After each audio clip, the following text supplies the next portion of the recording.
Thank you for this recognition. On behalf of the CARES movement, and even more so on behalf of the broader computing community it benefits, it has been gratifying to watch CARES get started in our architecture community and broaden out to others. For those less familiar, the CARES story goes something like this. In 2017, just ahead of the Me Too movement, Natalie and I published a SIGARCH blog article on women's participation in computer architecture.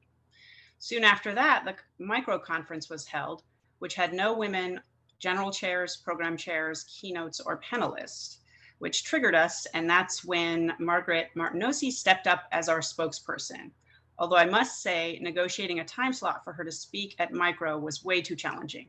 So a movement was afoot, and women started talking to each other about a range of issues, including harassment at conferences. Catherine wrote a moving blog piece on these experiences that further shook the community up.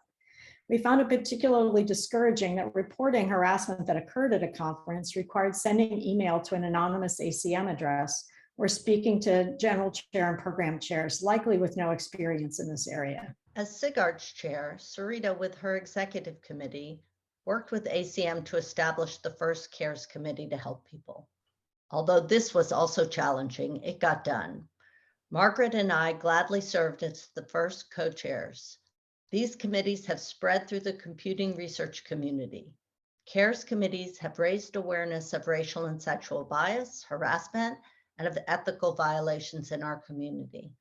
CARES has provided support to many people on all these issues, encouraged reporting, and seen some consequences. Social change comes slowly. CARES was started with the goal of improving our research community and thereby improving computing research overall. In the spirit of continuous improvement, we hope that such efforts will continue to be refined and bolstered over time. For example, Illinois CS recently adapted CARES for an academic department, and it is now being scaled to the entire College of Engineering at Illinois. So you can have this too. We look forward to the engagement of all of you and the organizations you're a part of in this important work. Thank you again.